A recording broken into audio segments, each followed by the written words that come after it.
মা বাবার অন্তর কষ্ট থাকলো, তোমাদের জীবন নষ্ট হইল, আর সাথে সাথে সমস্ত উস্তাদ সাহেবানও বদনামি হইলেন যে হুজুরা কি করলো বাসায় হইল মিয়া কেউ মানি হইল।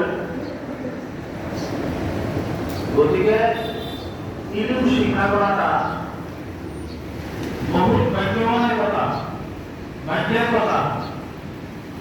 সেটা হাসিল করার কিছু মেহনতের প্রয়োজন আছে। যত বড় বস্তু, এই বড় বস্তু হাসিল করার মেহনত করতে হবে।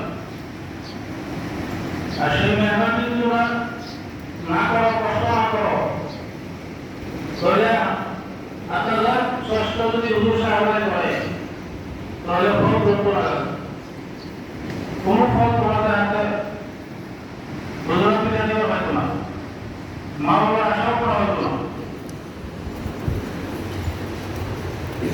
ইলম এমন এক দামি বস্তু